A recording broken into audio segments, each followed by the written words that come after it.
Bom dia novamente, queridos estudantes. Esse é o momento em que nós vamos iniciar nossa terceira aula sobre Hegel, incluindo nela a visão da filosofia de Schopenhauer e da hierarquia das artes, tanto de Hegel como de Schopenhauer. Então essa aula se chama O Sistema das Artes em Hegel e a Hierarquia das Artes de Schopenhauer.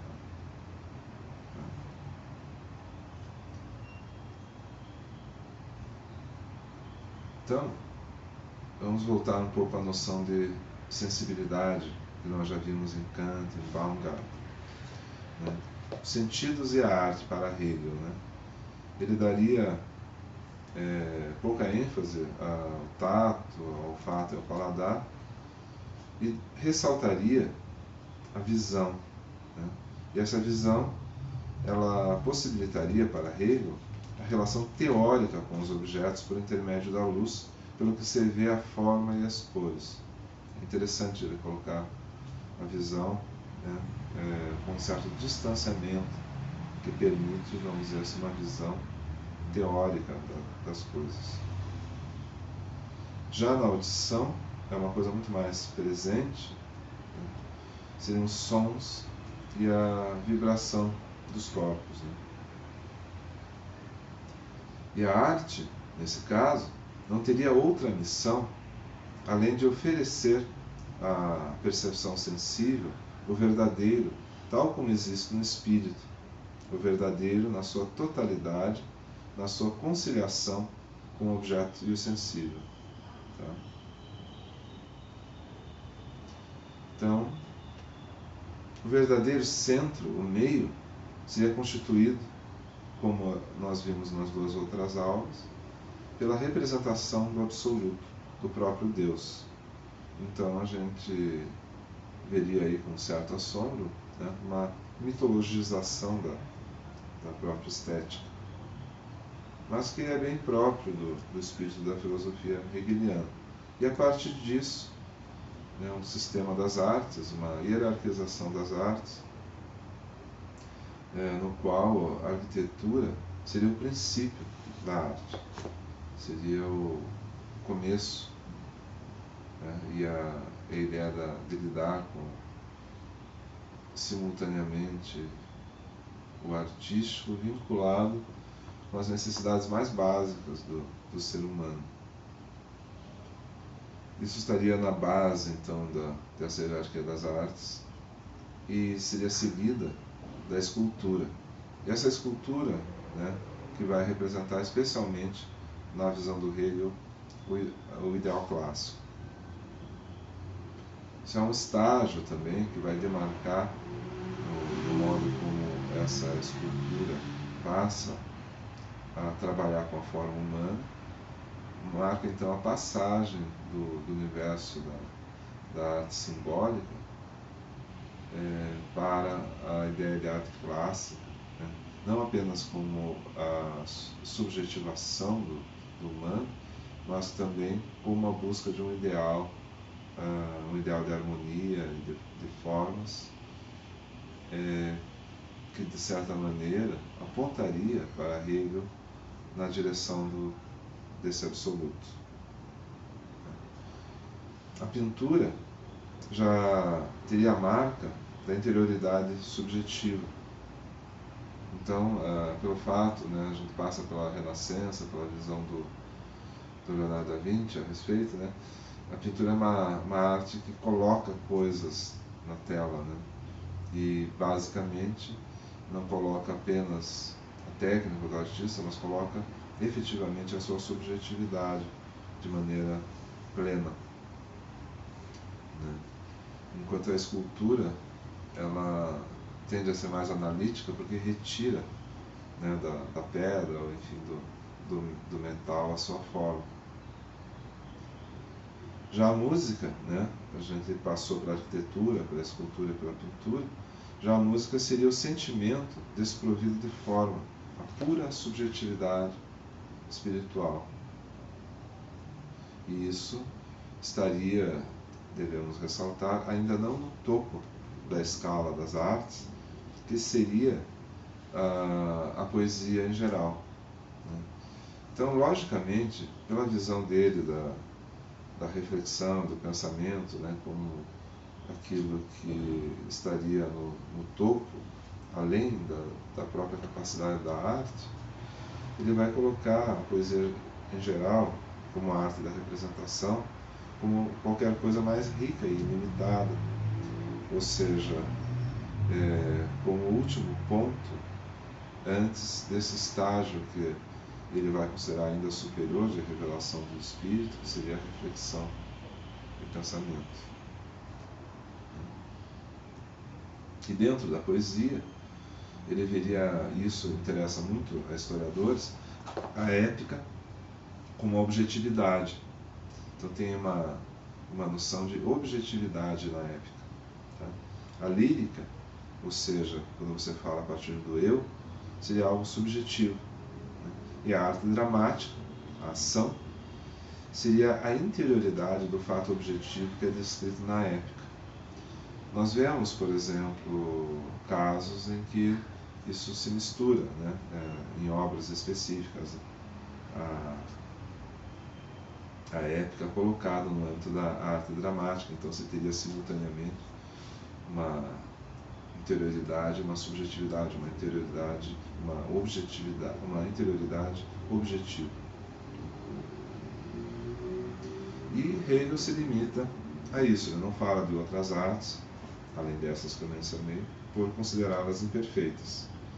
E esse imperfeito tem relação com aquele questionamento que já foi feito anteriormente por nós, do belo natural, do vínculo excessivo com a transitoriedade, o que implicaria em alguma coisa depreciada em termos artísticos. E agora eu gostaria de comparar para vocês as noções do Arthur Schopenhauer em relação a Hegel. Então nós estamos fazendo ali uma báscula, um pêndulo, né? De certo modo dialético entre Hegel e Schopenhauer, né? Isso de certo modo soaria como uma provocação para Schopenhauer, porque Schopenhauer abominaria qualquer menção que pudesse significar uma comparação com a filosofia hegeliana. Ele não considerava Hegel propriamente um filósofo, mas um sofista, alguém que argumentaria a partir de coisas impalpáveis, e isso pode ser remetido a esse conceito hegeliano de espírito absoluto, que no final seria a própria revelação do em si, né, do divino na história e no espírito humano. Obviamente tem um vínculo com a religião que Schopenhauer não apreciava, né? Para Schopenhauer, então, a arte, né, saindo do mundo de Hegel, entrando no mundo de Schopenhauer, seria a representação independente do princípio de razão. Existe a representação dependente do princípio de razão e existe a representação independente do princípio de razão.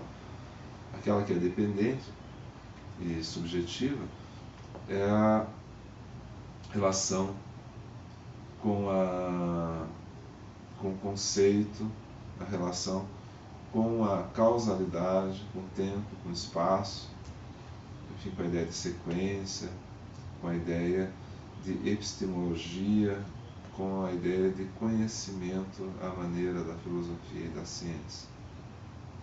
Então, essa seria a representação do mundo conforme o princípio de razão, ou seja, conforme a racionalidade. Já a arte seria independente, então seria uma representação independente disso. Então o que a gente vai ver agora é a arte em Schopenhauer e na metafísica do belo.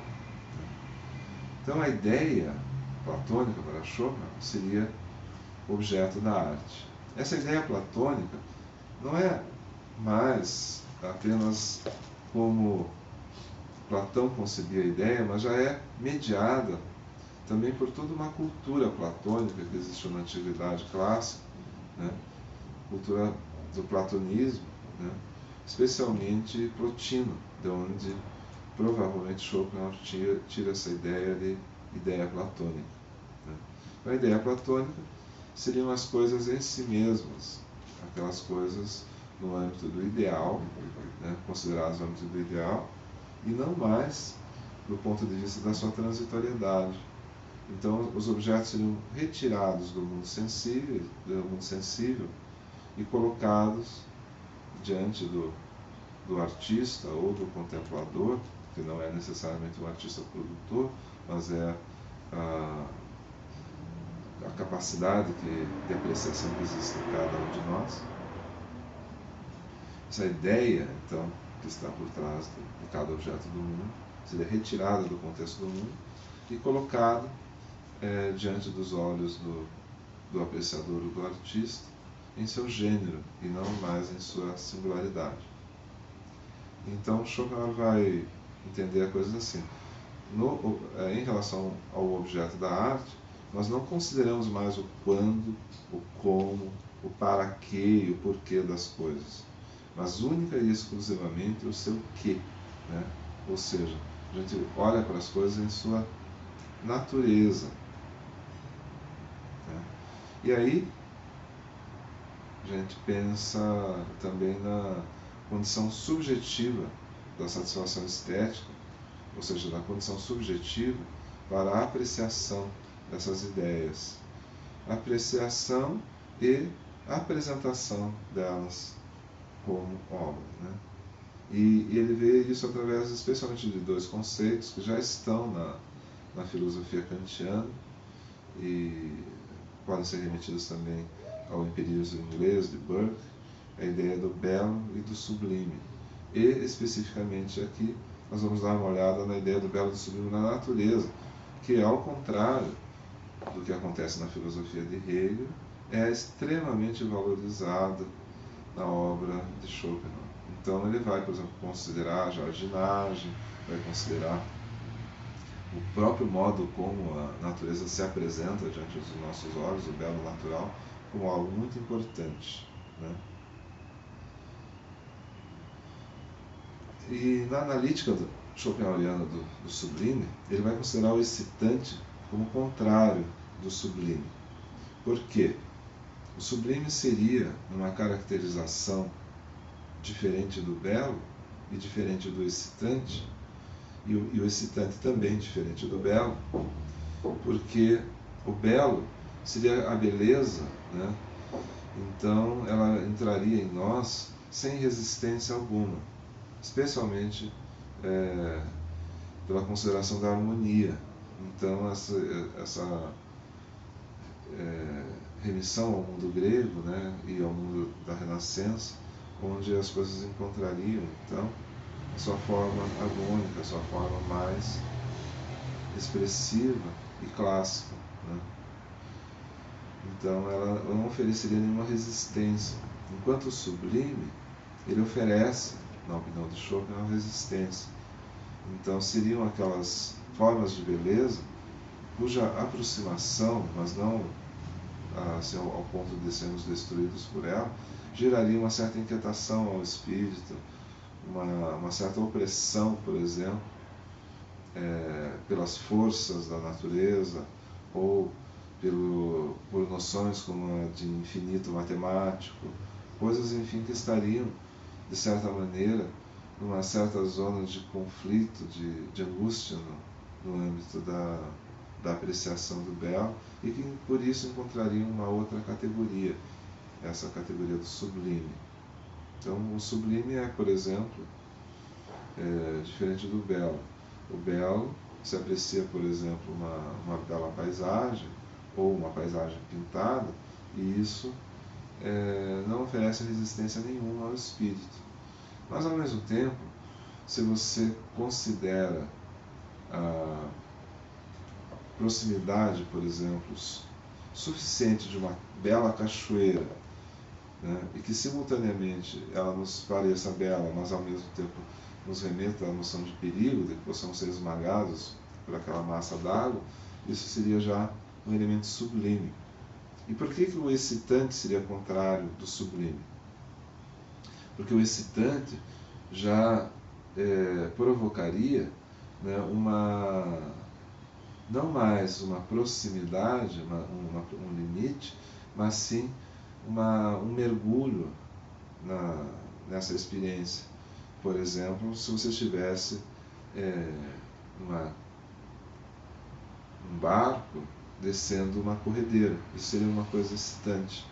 Então isso aí já te colocaria dentro da situação e não seria mais algo no limite, como seria o sublime. Então, se ao invés de Pigmalião ter esse sentimento, né,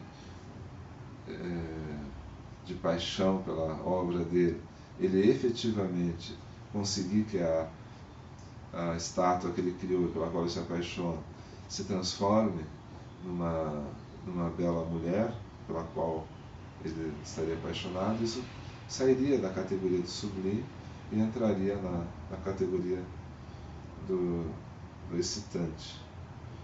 Então, a proximidade, né, do sentimento evocado e o risco, vamos dizer assim, desse sentimento seria sublime. Mas entrar na situação que envolve risco já não seria mais sublime, seria algo ou repugnante ou excitante. Então teria a ver mais com o nosso mundo de realização de desejos, porque estaria vedado no campo da metafísica do belo para Schopenhauer, né? Então, o belo é sem esforço, ao contrário do sublime, né? E o belo também não teria relação, a não ser de contraste, com o excitante ou repugnante. Ele vai excluir essas coisas da arte, de certa maneira, ou pelo menos não recomendar, né? E o belo seria visto como o contrário do sublime. O belo tem a função de negar o querer. Então, esse querer que está justamente no excitante, no repugnante, né? No repugnante como uma aversão, no caso.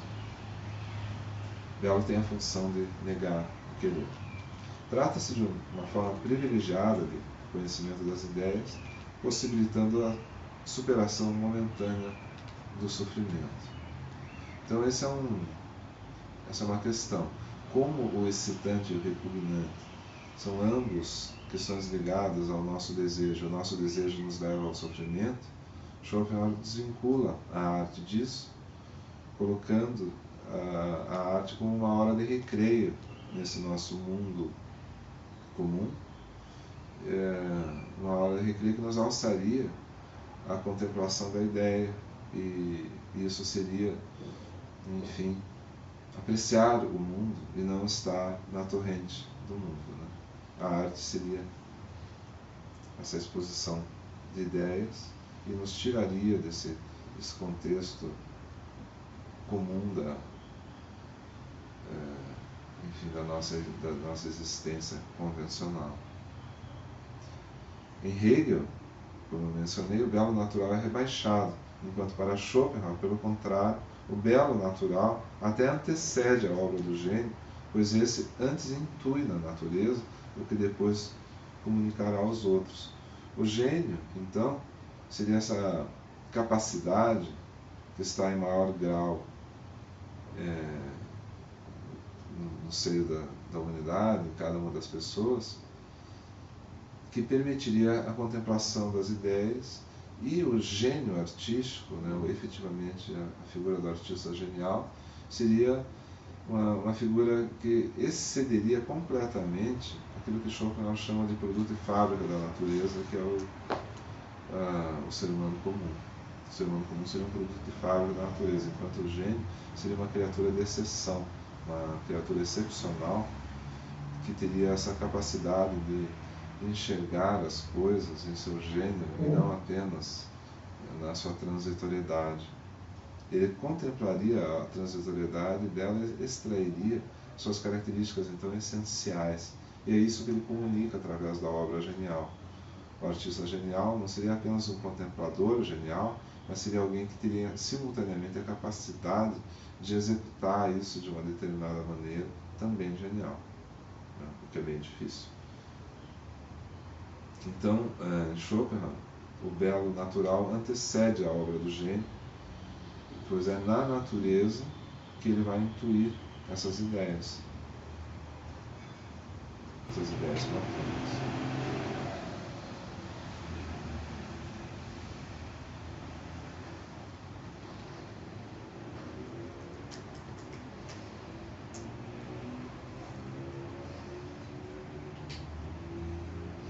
Boa tarde a todos. Eu interrompi hoje cedo a terceira aula para poder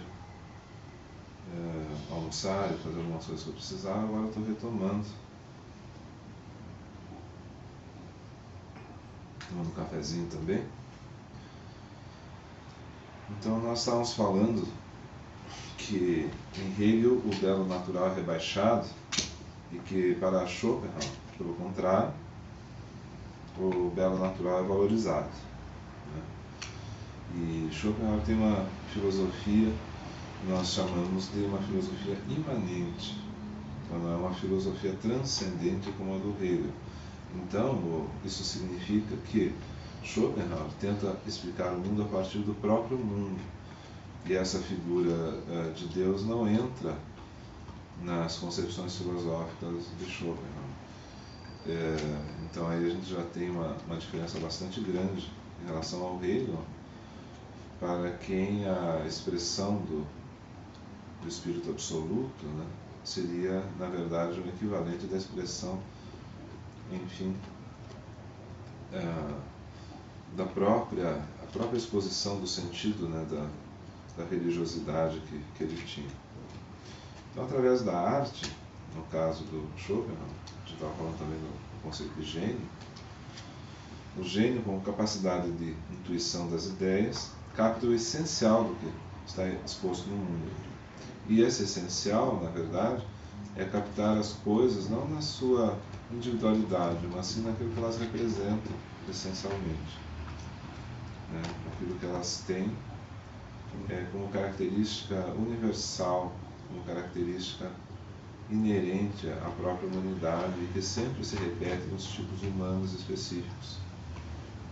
Então esse conhecimento ele não pode ser comunicado por doutrinas ou conceitos, pois essas são subjetivas. Então aí você tem já uma inversão de valores completa em relação ao Hegel, porque não há uma sobrevalorização da filosofia em relação à arte. A arte, então, encontra em Schopenhauer a sua expressão mais destacada, né, frente a isso que ele chama de subjetividade da ciência e da filosofia. Porque para ele a arte, como ela capta diretamente a ideia, ela não é subjetiva, ela é objetiva. Então, ela capta a essência do mundo tal como ele se apresenta para nós, né, através das ideias platônicas. Ele vai dizer verdadeiramente que a arte é o conhecimento mais profundo e verdadeiro da essência do mundo. Enquanto o cientista e o filósofo são subjetivos, partindo do uso da racionalidade, o artista seria então o único que é verdadeiramente objetivo.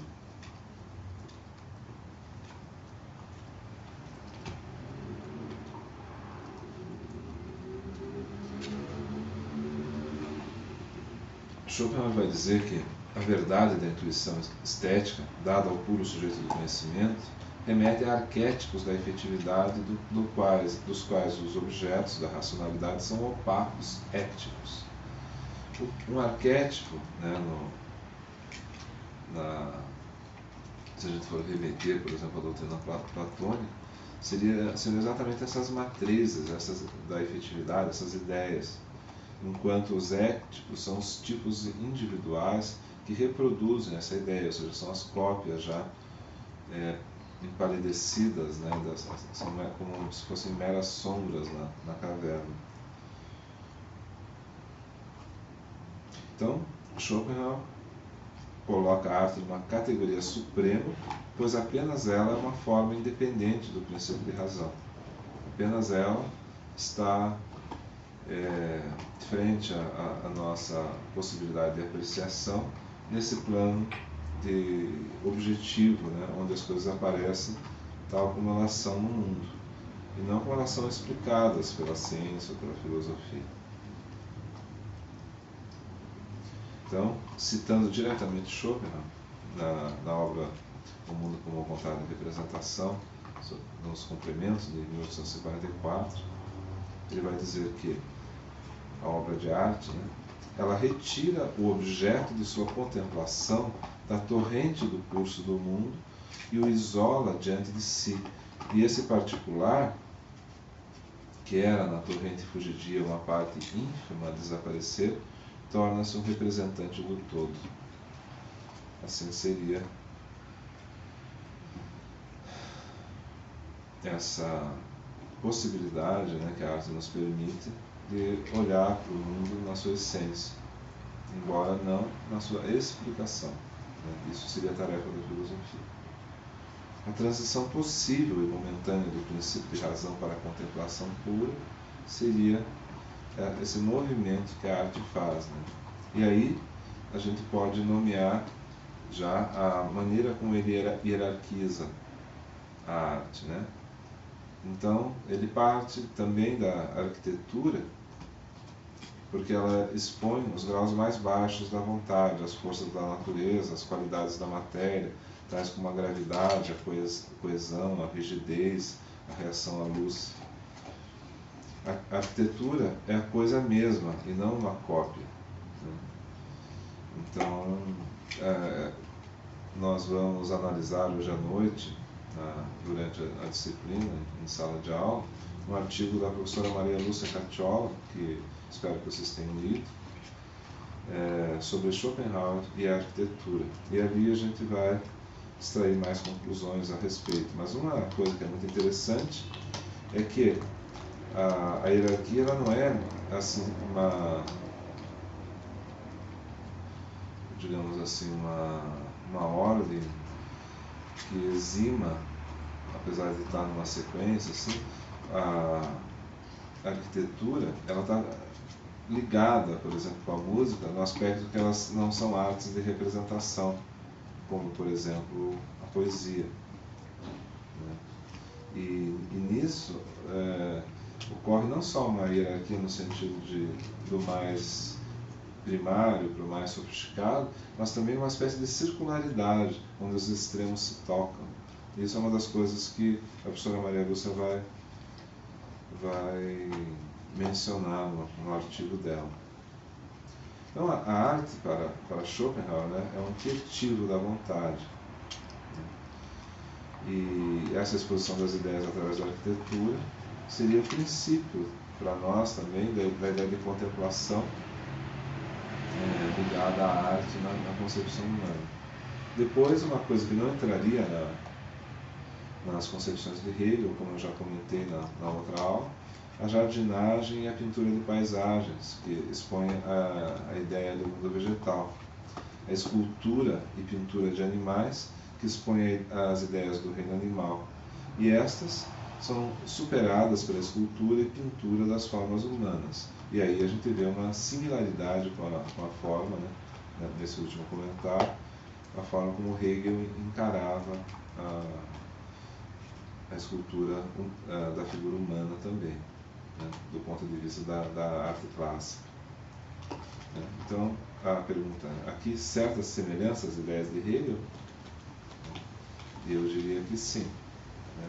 Ele vai, de certa maneira, contrariando, mas também em paralelo e um tanto comentando, e às vezes com similaridade, o que Hegel fez anteriormente. Por fim, né, no ápice da hierarquia das artes representacionais, está a poesia, na qual se expõe a ideia de homem, a mais elevada da natureza. Os conceitos permitem uma dinâmica narrativa de ações e características, né, que torna a poesia superior às possibilidades existentes nas artes visuais, por exemplo, né, que também são artes de representação.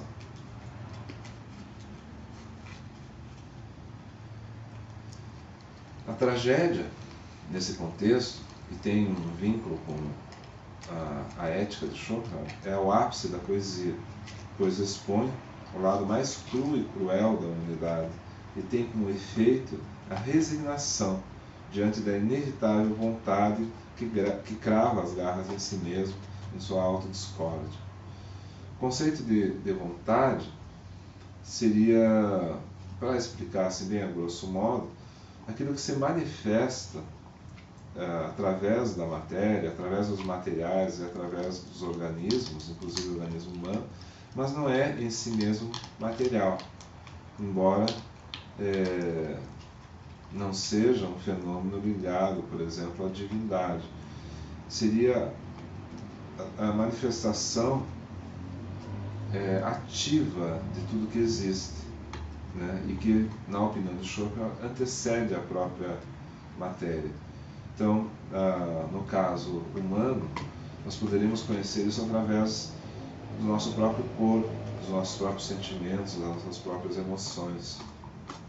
E também na força vegetativa que faz circular o sangue, as trocas celulares, enfim.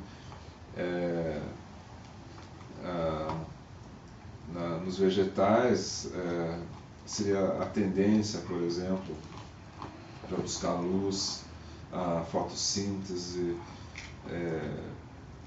enfim, todo esse movimento, né, essa atividade cega que existe na natureza e que no ápice a gente encontra iluminada pela inteligência do ser humano, né? No mundo inorgânico, a gente pode perceber, por exemplo, a força que conecta as células,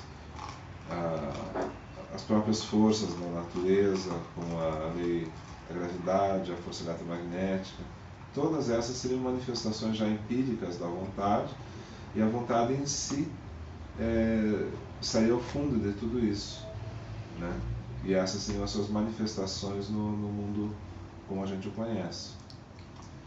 E o fato dela existir, não dividida no mundo, mas inteira em cada coisa do mundo, faz com que haja uma unidade, mas ao mesmo tempo autodiscordante.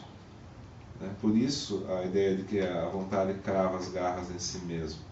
É porque ela está cindida no múltiplo, embora esteja inteira em cada coisa.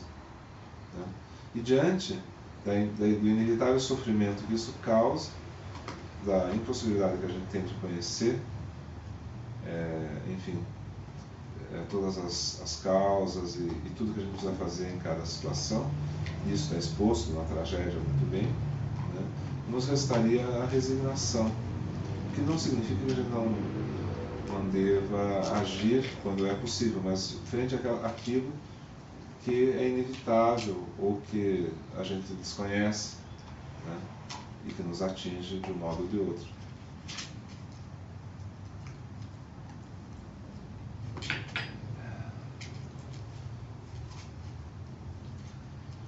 E o vínculo com a catarse aristotélica, né? Em seu grau supremo, a tragédia é sublime. Ao expor o destino do herói, nós mesmos nos vemos como semelhantes a ele. Pertencemos à mesma humanidade. É sublime porque não vivemos diretamente o perigo, mas nos elevamos diante dele contemplando-o, negando o querer e o percebendo na sua ideia perene. Peço a vocês que lembrem aquela distinção entre o sublime e o belo, por um lado, né, e entre o sublime e o excitante e o repugnante, por outro, né, como a gente já comentou anteriormente.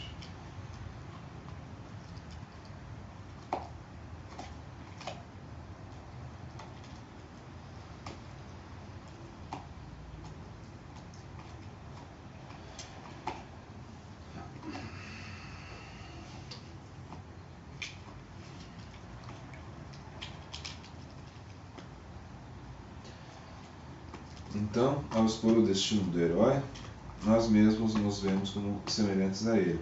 Pertencemos à mesma humanidade, diz Schopenhauer. É sublime porque não vivemos diretamente o perigo, mas nos elevamos diante dele contemplando-o, negando o querer e percebendo na sua ideia aquilo que é perene. A ideia de negar o querer significa simplesmente que no momento que a gente está contemplando a arte, nós saímos do aspecto prático da vida, utilitário, e passamos a nos dedicar a esse objeto da espiritualidade. E aí, quando a gente fala em objeto da espiritualidade, a gente tem que perceber a transição para a ética, e isso coloca uma diferença que a gente pode dizer suprema, frente às estéticas tradicionais. A ideia de que a arte apresenta esse vínculo com a ética. A música,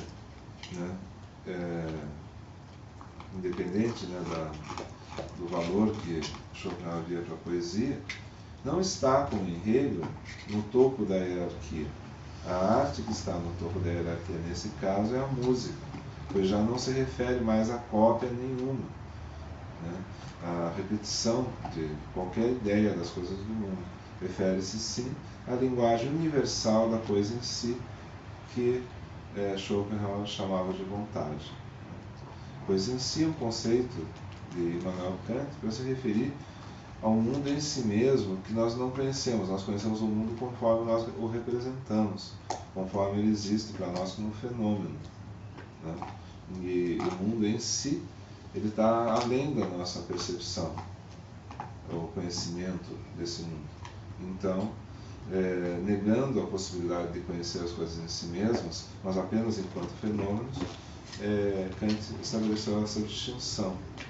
E para o Schopenhauer, essa coisa em si seria a vontade. E a música, nesse caso, seria um análogo do próprio mundo, já que o mundo é a própria exposição da vontade. Talvez isso fique um pouco complexo no primeiro momento, mas imagine assim que a nossa percepção ela só nos oferece aquilo que está formatado para a nossa possibilidade de percepção, enquanto o mundo em si mesmo ele é percebido, porém não na sua característica original. Então essa distinção existe para isso. E a arte, nesse caso, seria uma representação independente do princípio de razão. Ela captaria, de alguma forma, através da nossa capacidade de contemplação, a natureza em si do mundo. Seria uma forma de você atravessar essa névoa do fenômeno, da representação, e atingir efetivamente, por um instante, a essência das coisas.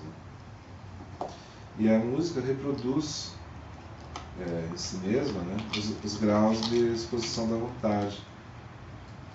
O baixo, que a gente pode imaginar o baixo contínuo da música renascentista, ou mesmo o contrabaixo do jazz ou do rock, ele exporia o inorgânico, seria uma espécie de equivalente, uma coisa seria uma metáfora da outra. O baixo é o inorgânico, a massa planetária sobre a qual se assentam as demais vozes, que correspondem aos organismos vegetais e animais. É assim uma imagem. A hierarquia das artes é um espelho da vontade, como o mundo também o é. Essa é a visão que ele tem. E citando diretamente Schopenhauer a respeito das dissonâncias, que seriam aquelas que completam os intervalos musicais, a música, como um mundo, objetiva imediatamente a vontade. Só adquire sua perfeição na harmonia completa, ou seja, no conjunto das vozes, como elas, por exemplo, se apresentariam numa orquestra. Porém, cito novamente Schopenhauer, um sistema de tons perfeitamente puros e harmônicos é impossível. Os números através dos quais os tons se expressam possuem irracionalidades insolúveis. Toda a música possível desvia-se da pureza perfeita. Então não existe ideal. Então todo o sistema musical precisa corrigir a natureza, entre aspas, e integrar a dissonância. Essa noção de corrigir a natureza é curiosamente, no caso da dissonância, é curiosamente semelhante ao que Baudelaire fala, por exemplo, em relação à moda. A moda, né? Por exemplo, as nossas vestimentas, os costumes, como a gente se veste, seria então a moda uma correção da natureza. Schopenhauer vai falar assim a respeito da dissonância, justamente porque a música oculta a sua dissonância fundamental pela distribuição das mesmas em tons, isso é, por temperamento. Ou seja, a dissonância acaba por corrigir essas imperfeições da música, né? E acaba produzindo algo mais próximo da harmonia completa. Schopenhauer é musical, diz Thomas Mann. Sua obra magna é uma sinfonia em 4 movimentos. Ele festeja a música como nenhum outro pensador jamais o fez. E, de fato, ela está no topo da sua hierarquia das artes. E sobre essa transição para o ético, né, a gente pode pensar também em alguns modelos que Schopenhauer observou, por exemplo, no caso da pintura, que vocês podem, por exemplo, consultar através da internet, o êxtase de Santa Cecília, né, de Rafael, que é tomado por ele, né, esse quadro, como exemplo da transição para o ético. Aquilo que é mais sério, né, para ele, a negação do querer viver. Essa atitude do santo, né, ou mesmo de um certo modo, algo que se aproxima da atitude heróica também, que há um certo heroísmo nisso, que é de negar o próprio apego à existência. Essa contemplação desinteressada que existe na estética, na arte, é um quietivo momentâneo, um calmante, né? Ao contrário do que acontece com o santo, né? Que atinge a resignação e nega permanentemente o querer viver. Isso é uma transição, então, daquilo que é espiritual na música para aquilo que é espiritual na vida. Então, espero que vocês tenham gostado e que possam efetivamente assim, se apropriar disso ao longo do tempo, fazendo leituras, porque existe uma depreciação no quadro atualmente assim, da mídia no Brasil, uma depreciação das ciências humanas, uma depreciação da filosofia, né? Vivemos um clima de obscurantismo, de certa maneira, não obviamente no conjunto das pessoas, mas uma forte influência do obscurantismo na nossa vida cotidiana. E a leitura dessas grandes obras da humanidade e a reflexão, o pensamento a respeito delas é algo muito importante do ponto de vista de uma resistência dessas coisas que têm valor para o ser humano, né, para construir um ser humano melhor. Então faço votos que essa mensagem de alguma forma tenha passado para vocês, né, e que vocês possam também ter aproveitado essas 3 aulas. Muito obrigado.